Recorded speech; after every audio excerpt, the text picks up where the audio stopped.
Glória para o Evangelho, com nosso irmão Renato. Agradecemos a Deus por mais uma oportunidade, mais uma semana de provas e expiações, uma semana de muito aprendizado.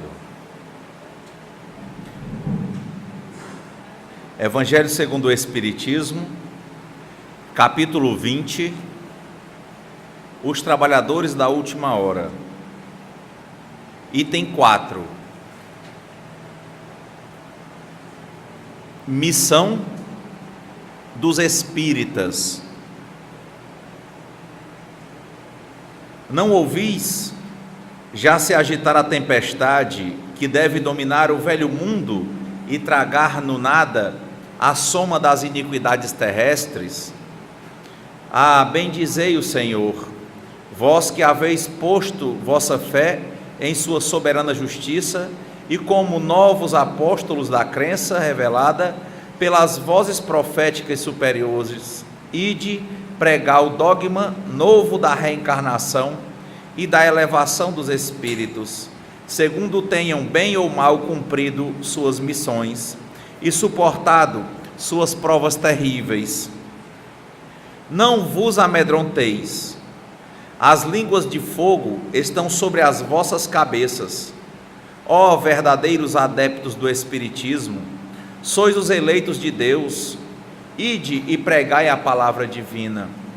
A hora é chegada em que deveis sacrificar à sua propagação os vossos hábitos, os vossos trabalhos, as vossas ocupações fúteis. Ide e pregai. Os espíritos do alto estão convosco. Certamente falareis a pessoas que não quererão escutar a voz de Deus, porque essa voz as chama sem cessar a abnegação. Pregareis o desinteresse aos avaros, a abstinência aos dissolutos, a mansuetude aos tiranos domésticos e aos déspotas. Palavras perdidas, eu o sei, mas que importa?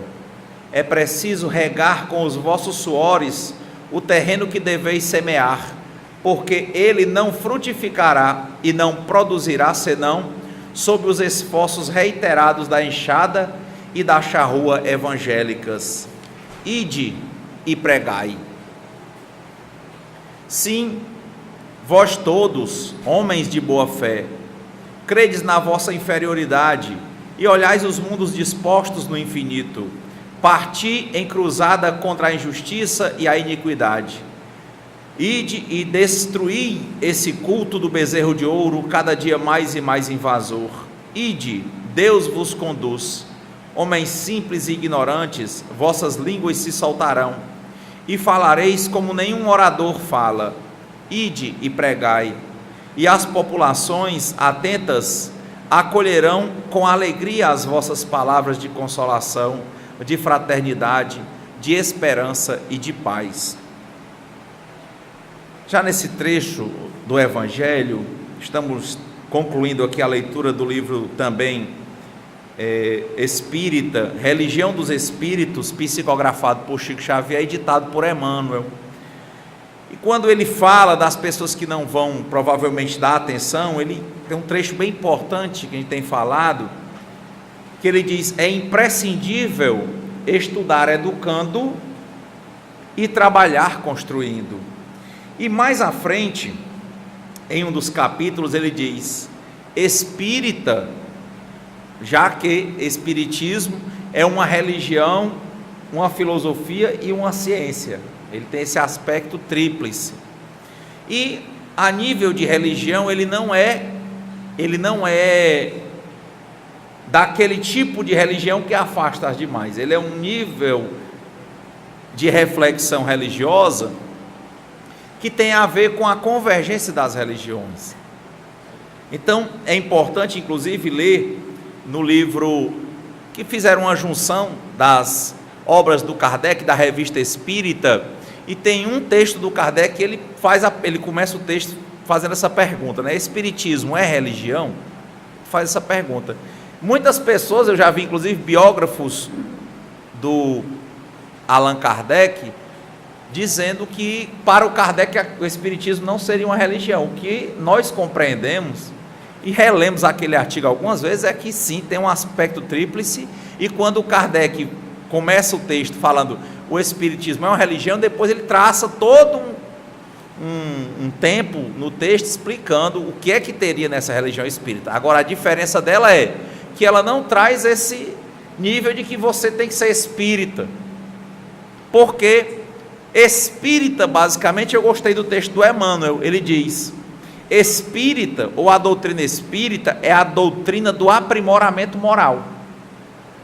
Não interessa qual seja a religião que a pessoa professe, o que interessa é se ela tem o interesse de ser melhor do que ela mesma a cada dia. Essa é a pergunta. E é muito marcante ler esses textos do Emmanuel, porque um livro como esse, você demora muito para ler, apesar dos capítulos serem curtos, porque as provocações são muito profundas. Então hoje eu estava tendo a oportunidade de ler, e ele diz: espírita deve ser o teu caráter, mesmo que te sintas em reajuste depois da queda. Então, primeira lógica, espírita não é o que é perfeito, mas é aquele que procura enxergar as suas próprias imperfeições e tenta ser melhor do que ele, mesmo a cada momento. Olha o texto: espírita deve ser o teu caráter, ou seja, nós, espíritos imperfeitos no mundo de provas e expiações, que temos uma tendência para o erro, mas que optamos, mesmo caindo, sempre levantar e tentar refazer o caminho para acertar. Isso é ser espírita. No plano das pessoas, dos espíritos imperfeitos, nós tentamos ser esses imperfeitos que mesmo em provas, que mesmo com quedas, nós sempre nos levantamos e tentamos retomar o caminho e sermos melhores.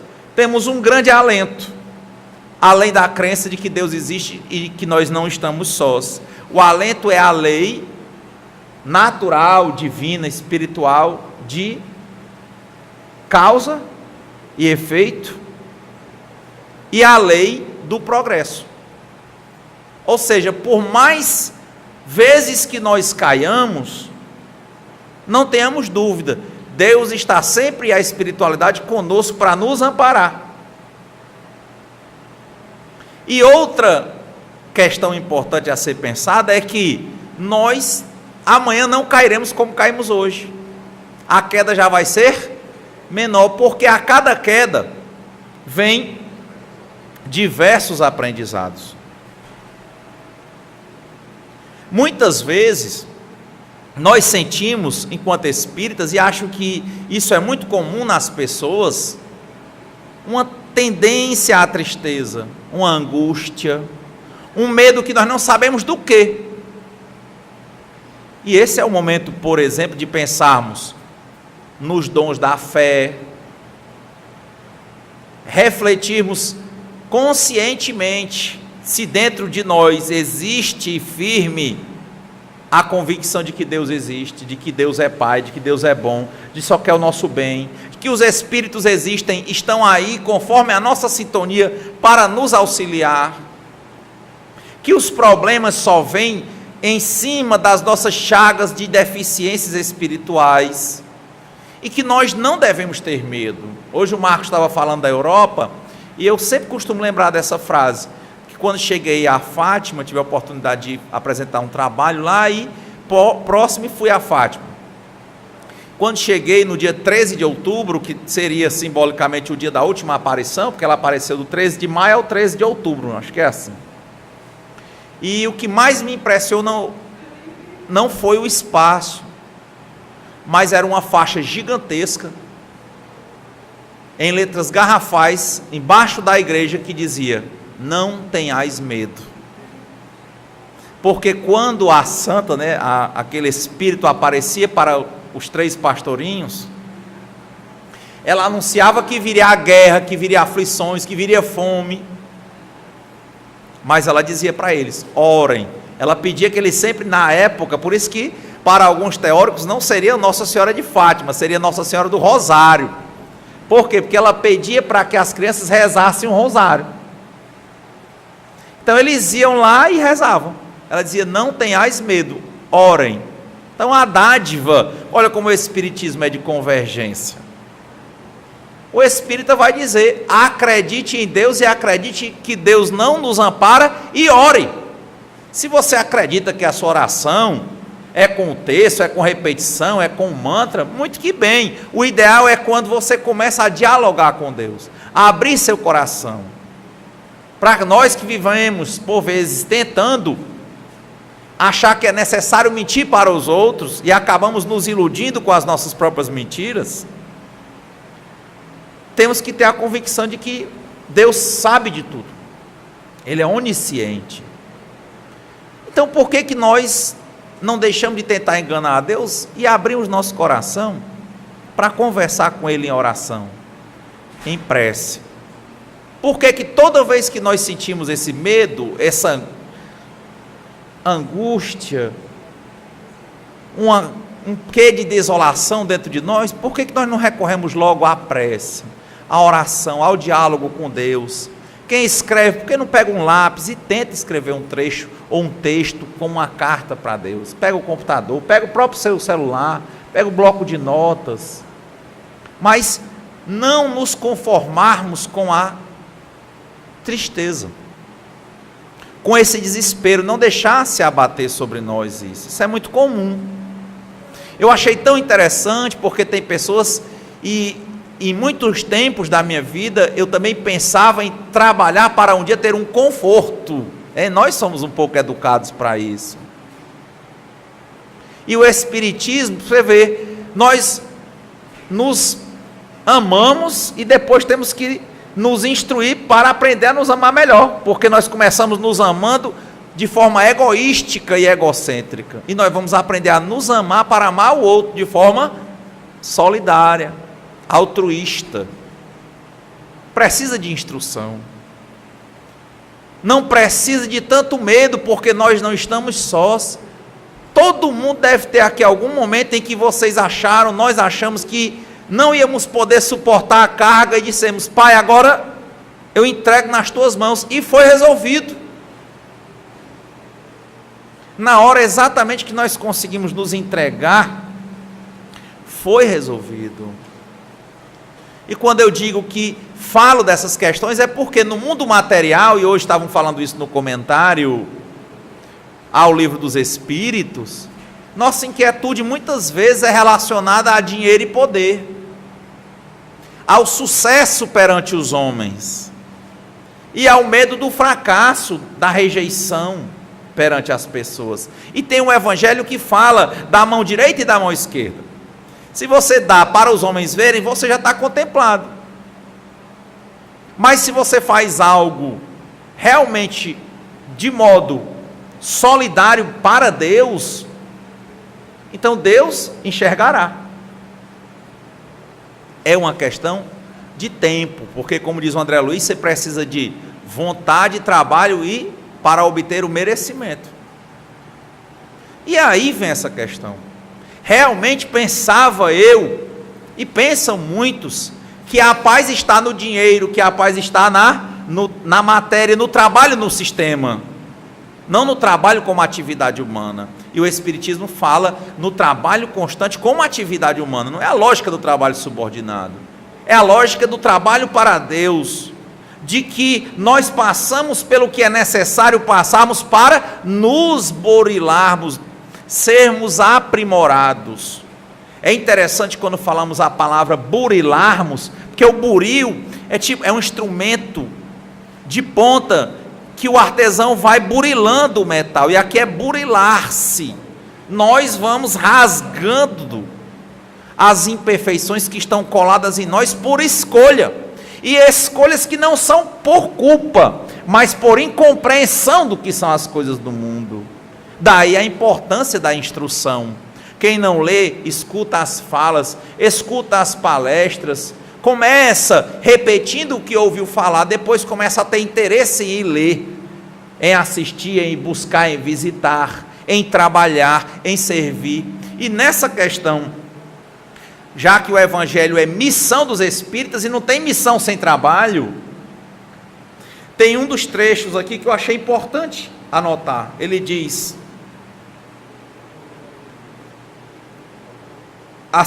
da seguinte forma: diz o mundo,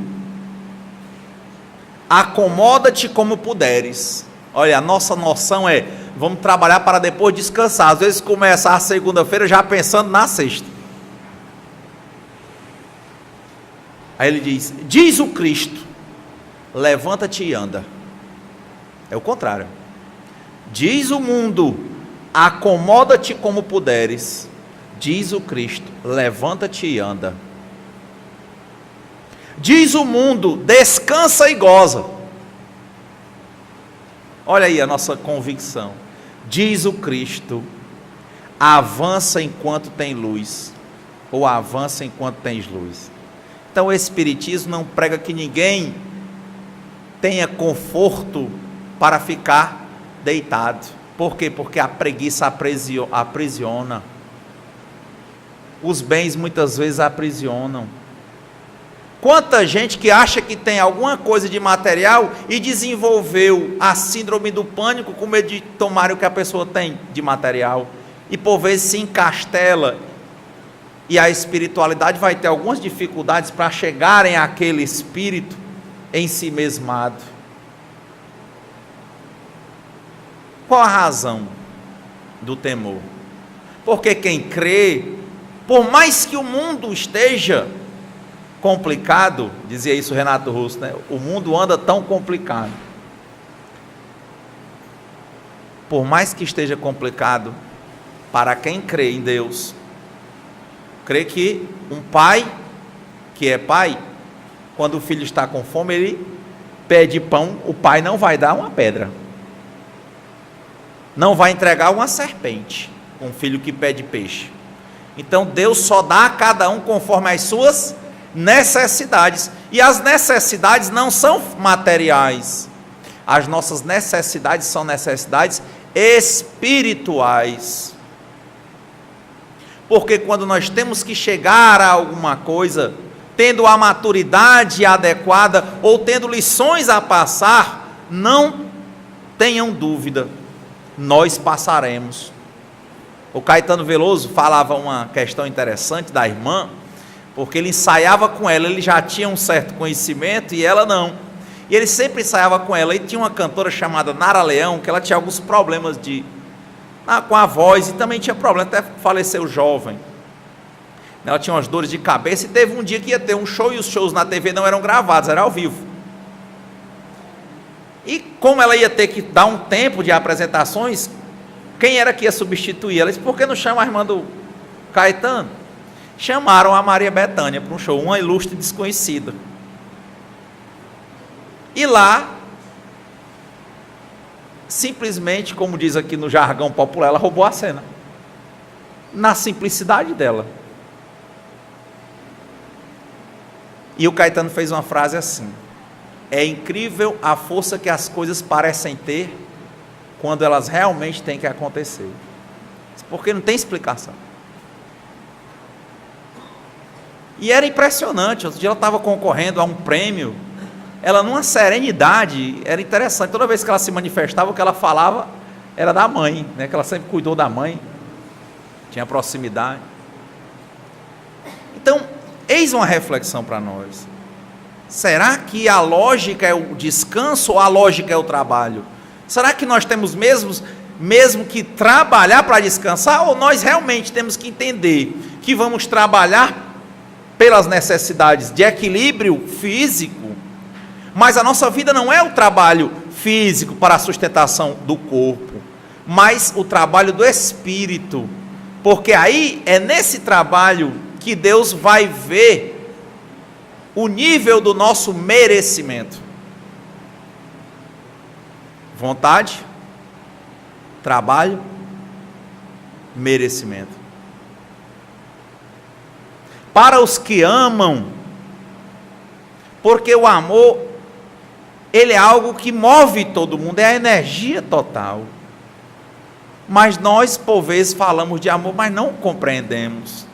E o Cristo veio na missão de espírito evoluído que ele era, como diz o Chico, para trazer um grande mandamento: amai-vos uns aos outros como eu vos amei. Um tipo de amor que não buscou riquezas, não buscou a nível de exigir sequer a compreensão dos outros. Um amor que não exigia complemento. Quem ama, ama. Como o Mário de Andrade fala lá no livro, ao menos o título, né? Amar, verbo intransitivo. Quem ama não precisa de complemento. A mãe ama o filho, ele sendo bom ou desvirtuado.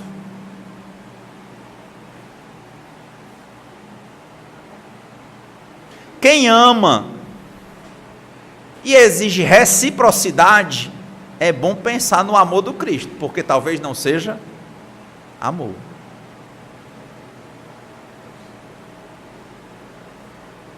Dizem aí os psicólogos que a paixão, né, vem do patos, do patológico, meio que doentio, é um impulso que em média dura em torno de 2 anos.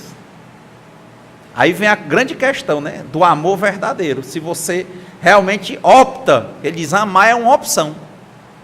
Muito interessante aquele livro, As 5 Linguagens do Amor, que é um terapeuta de casais e famílias e crianças, e ele fez estudos em muitos lugares do mundo, principalmente nos Estados Unidos. E ele dizendo que, na verdade, o amor é uma escolha. Olha aí, ó, André Luiz, vontade. Depois, trabalho. Para depois ter merecimento. Você não sabe se é nessa vida, se é daqui a 10 encarnações. Mas quem ama, ama. Diz o Haroldo, que ele viu uma passagem do livro Paulo Estevão, que eu não identifiquei, mas ele fala e eu gostei. Ele diz que Abigail disse para Saulo, que era o amor de Saulo, que depois virou Paulo de Tarso, ela disse que precisava de amor, trabalho e paciência.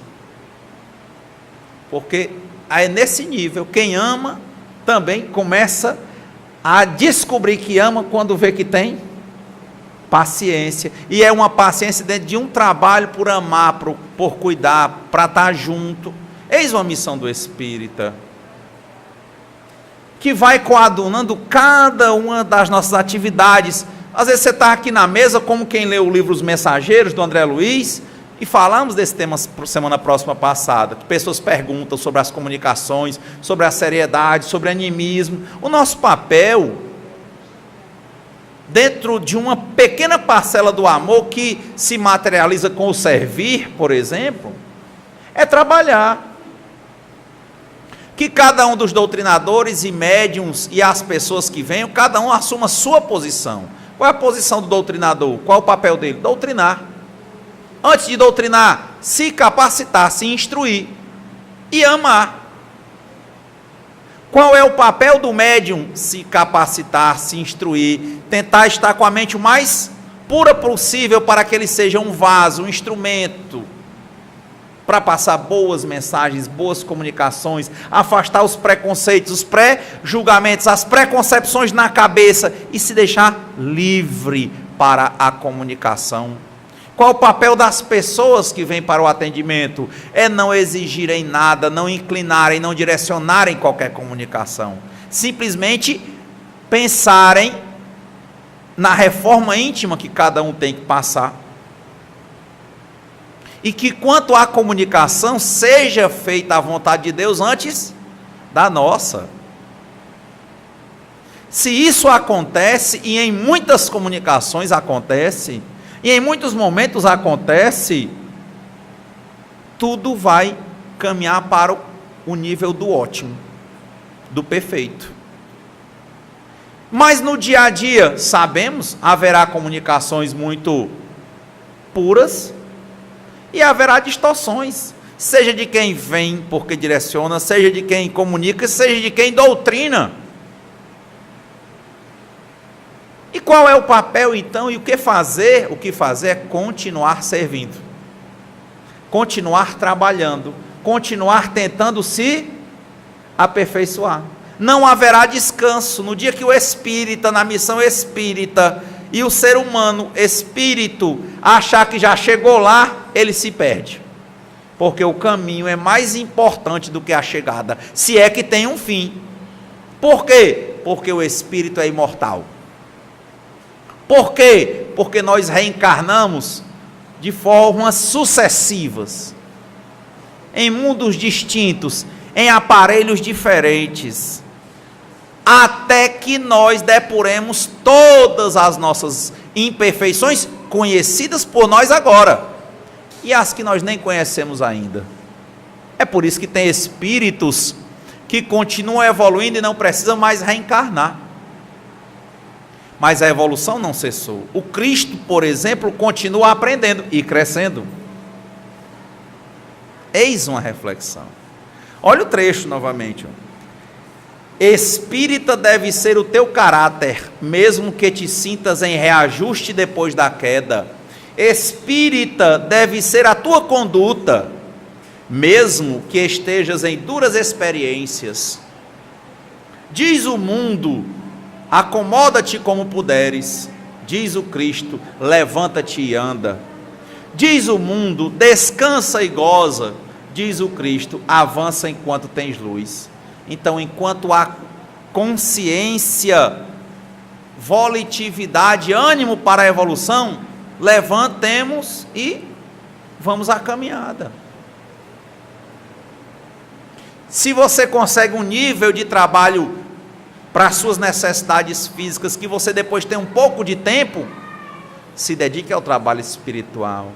Se não pode vir ao trabalho espiritual direto, fisicamente, se dedique à instrução. Porque na hora certa, quando nós estivermos no nível de instrução certa, o trabalho certo aparecerá. É assim que André Luiz diz no livro Nosso Lar: quando o trabalhador está pronto, o trabalho aparece.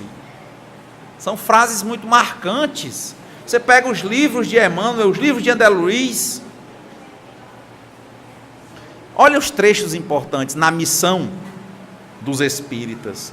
Todo desequilíbrio do espírito pede, por remédio justo, a educação do espírito. Nós temos que buscar uma vitória sobre nós mesmos. Como diz Emmanuel, a estrada para semelhante triunfo se chama caridade constante para com os outros. O primeiro passo de cada dia chama-se compaixão. São frases que eu reputo muito fortes. Ele diz, estávamos outro dia a conversar aqui sobre isso, de pessoas que tinham uma vida que parecia ilibada, bons filhos, bons trabalhadores, às vezes aos 50 anos de idade se entregaram, por exemplo, ao vício do crack. Quantos outros que se entregaram à depressão? Aos 70, aos 80, 300 milhões de pessoas, dizem as organizações mundiais, de 300 milhões de pessoas com depressão no mundo. É uma entrega. Será que tem muita diferença da teimosia de quem se entregou ao vício do crack ou a qualquer vício? Será que a depressão não é um vício em si mesmo?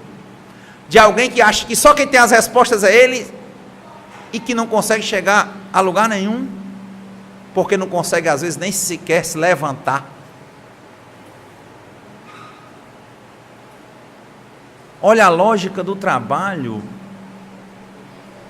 Quem é que está imune a isso? A depressão em todas as idades, e muitos idosos. Eu lembro que tinha uma senhora que eu tomava a benção ela desde pequeno, né? E eu dizia benção, ela dizia: Deus te abençoe e te dê muitos anos de vida. E depois dos 90, ela levou uma queda num caminho, era muito proativa, e aí ficaram com medo, e ela também ficou com medo de sair, ficava muito tempo sentada. Foi ficando sentada, sem atividade, o Alzheimer chegou, né, a famosa caduquice. E os tempos dizem que os dias E aí é a pergunta, né? Será que nós vamos nos comparar a alguém que acha que não tem o que fazer e a mente para? Eu prefiro olhar para pessoas como o Divaldo, com mais de 90 anos, e tentando ser ativo, falar, estudar, produzir, coordenar a mansão do caminho. Como é que o Cristo disse? Avança enquanto tens luz. Você está podendo andar, está pensando, tem alguma coisa para fazer. É claro que tem alguma coisa para fazer. E aí, nessa mesma lógica, nessa mesma percepção da missão, disso, da escolha, da vontade, do trabalho, do merecimento, optarmos por sermos diferentes. Como é que nós vamos buscar? Vamos começar primeiro com as terapêuticas? É com exercício? É com alguma fuga? Bem, fuja. Mas não esqueça de voltar. Mais dia, menos dia, nós temos que assumir as nossas responsabilidades. Espiritismo é responsabilidade, não culpa. É reparação, não depressão. Ninguém é tão grande que não possa aprender, nem tão pequeno que não possa ensinar. Ninguém, enquanto tem luz, caminha. E quantas pessoas? Quem é que está infenso a isso? Quem é que está defeso, está protegido, imune? Ninguém. Será que quantas pessoas que chegam hoje, e dizem também os dados que os países em que às vezes há um maior índice de desenvolvimento humano e econômico e social, há também um maior índice de depressão e de suicídio. Nós temos um mês aqui, o mês amarelo, é o setembro, né? Amarelo, o setembro do suicídio no Brasil, e é uma data mundial. Escolhas. Será que nós, se nós começarmos a pensar sempre em descansar, não chega o horário em que essa senhora que eu dizia, bem se ela dizia, Deus te dê muitos anos de vida, sabe como foi o final? Enquanto ela ainda conseguia falar para me abençoar, quando eu aparecia lá no interior, eu dizia, benção, vó, ela dizia, Deus te abençoe, mas eu não digo mais, Deus te dê muitos anos de vida, porque faz tempo que eu quero morrer e não morro. Ela repetia isso. Faz tempo que eu quero morrer e não morro. O que é que faz um dia grande? A ociosidade. É o que faz, por exemplo, alguns dizerem que o domingo é enfadonho. É dizerem que depois que você se aposenta, você morre. Mas você se aposentou na questão da sua necessidade material. Você pode fazer outras coisas. Quantas casas, quanta filantropia esperando, quantas pessoas esperando por ajuda. Quanto trabalho, quanta educação. Até em casa, às vezes, você tem mais tempo, mas seu filho, sua filha tem que trabalhar longe. Será que é melhor, às vezes, entregar os netos a uma creche? Será que não é melhor, às vezes, estar mais perto? Se você pode, são questões que nós não podemos indicar, mas que o coração de cada um, se assumir a responsabilidade espírita, vai enxergar o diálogo de Deus para conosco. O diálogo da espiritualidade, dizendo o que nós temos que fazer, enquanto ainda temos luz, que nós nos ergamos e assumamos a nossa missão espírita. É uma relevância nos textos, uma repetição, e não digamos, olha, eu agora sou bom. Isso não existe. Eu estou em construção constante. Agora, como é que você fala ali? É porque recomendam os Espíritos, estuda ensinando, mesmo sabendo pouco, mesmo errando muito, continua servindo e trabalhando, porque no próprio trabalho você vai melhorar. Você vai melhorar em tudo que você faz, e tudo pode ser melhorado. E nós precisamos nos melhorar constantemente. Frase do Chico: dou o direito a cada um de ser como quiser, mas eu tenho o dever de ser melhor do que eu mesmo, todo dia. Chico tinha 80 anos, mais de 10 anos antes de morrer, e ele estava numa atividade espírita, lembre-se, trabalhava, ajudava a sustentar os irmãos, emprego relativamente humilde, muitos bem humildes, e no final da vida relativamente humilde, e escrevia nos intervalos.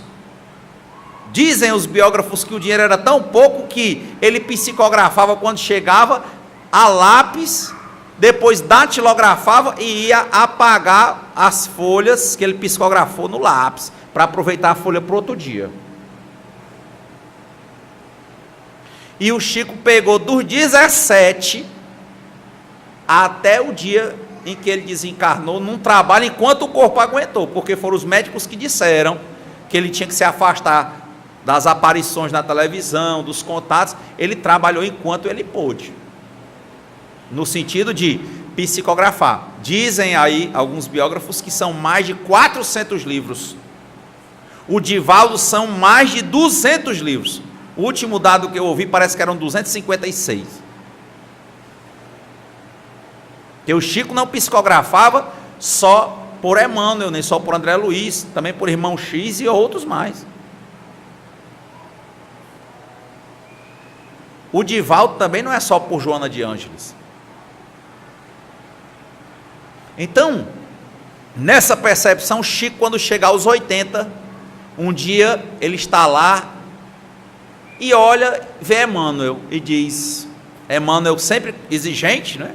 Porque aos 17, quando Emmanuel se depara, o Chico vê Emmanuel, ele pergunta se ele está disposto à obra que ele tem. Ele ia usar o Chico como instrumento para escrever essa obra. Por quê? Porque o Espiritismo, essa doutrina, que é a doutrina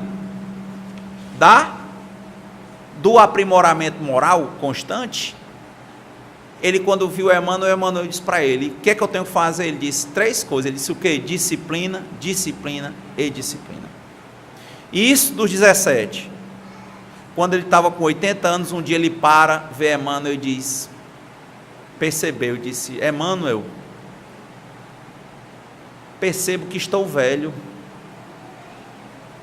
e você ainda é tão rigoroso comigo. Olha o que é uma missão. Emmanuel respondeu para o Chico, Chico, é que por vezes, na última etapa do caminho, é onde estão os maiores desafios. Olha a marca do Espírito. Trabalho constante, mente funcionando, instrução. Na última etapa, às vezes é que vem o maior desafio. Olha, eu já conheci pessoas idosas que me abençoavam do começo ao fim, dizendo assim, meu filho, a vida é doce, a vida é leve, Deus existe. Não aqui com a intenção de criticar, mas com a intenção de, trecho do Emmanuel, nos situarmos. Como é que nós temos que nos situar? No nível da responsabilidade do trabalho, não no nível da autoadjetivação como melhores, bons, caridosos, livres do mal, do erro. Olha o que Emmanuel diz, situemo-nos no lugar dos que erram, e nosso raciocínio descansará no abrigo do entendimento. É tentar cumprir a missão espírita, não é se achar o bom, achar que é porque está falando aqui é bom, porque está na mediúnica é bom, porque não é. Pelo contrário, os bons espíritos dizem que a quem é dado, mais é cobrado a nível de trabalho. Não é porque somos os melhores. Espírita não endeusa ninguém. a não ser a Deus. A não ser a Deus na perspectiva do aprimoramento individual e constante, no trabalho constante, na luta por ser melhor. É muito forte isso. Nem atacar e nem se achar que já chegou no nível. Isso é importante também, porque tem pessoas que não vêm ao trabalho, já têm estudo sobre a doutrina, já têm um nível de capacitação e acham que não estão prontos. Na hora que o trabalhador está pronto, o trabalho aparece. Agora, se você vai pegar ou não, aí é escolha sua. Livre arbítrio.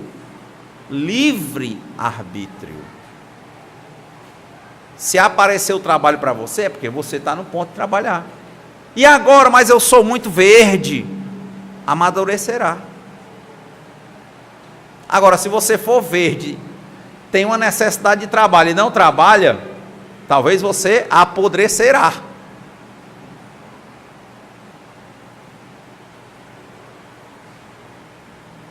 E quem é verde e se trabalha e é útil, se eterniza. Como? A fruta que alimenta, depois ela vira ou adubo ou outra planta que vai gerar outra fruta e vai amadurecer e vai continuar e vai continuar. É diferente da que se deixa murchar. Quantas vezes nós vemos frutos que murcham e nem a semente serve? É esse que está verde. Ou seja, qual é a pergunta para nós na missão espírita? Quem é que está maduro? Resposta: não existe isso no espiritismo. Eu tenho 1 ano de espiritismo, eu tenho 100 anos de espiritismo, e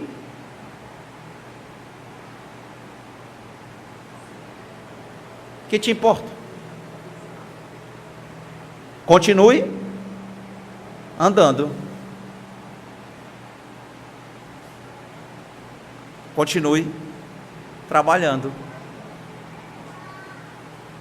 porque aí é que vem as provas e expiações. Tinha um jornalista, que era o Sérgio Porto, chamado Stanislau Ponte Preta, né? Tinha um pseudônimo, e ele dizia assim: não é nessa rigidez, mas acontece, porque a dor é necessária, o sofrimento é que é opcional. Maturidade se mostra em tentar lutar contra o sofrimento e tentar não sentir dor de jeito nenhum. Por quê? Porque se vem é porque é necessário para o seu aprendizado. O Ponte Preta dizia assim: aqueles que pararam no caminho da vida foram pisados por aqueles que andam sem parar. Então, quem é que é velho aqui? Ninguém. Todos nós somos crianças para Deus. Todos nós. Nós somos isso. O corpo. Aquele é mais bonito, aquele é mais feio. São padrões que vão trazer com eles imperativos de trabalho. Principalmente o trabalho interno. Não é como as pessoas nos veem, é como nós nos vemos. E eu creio, não tem ninguém velho nem novo aqui. Na hora que toma consciência, é hora de levantar e trabalhar. Um trabalho que não cessa. Acho que nesse ponto, Stanislau Ponte Preta, a gente é ultrapassado. Por quê? Nem estávamos concorrendo com ninguém, mas poderíamos nos inspirar no que é bom e apenas cumprirmos a nossa parte no nosso trabalho. E já falamos aqui, a missão espírita não é algo fácil. Por quê? Porque nós lutamos contra nós mesmos todo dia. Nós é que nos apaixonamos doentiamente pelas coisas, querendo fugir da realidade, não escolhemos a responsabilidade e não somos responsáveis. Nós, com a mesma intensidade que nós nos apaixonamos, nós nos desiludimos. E isso é muito bom, porque é uma prova da nossa imaturidade.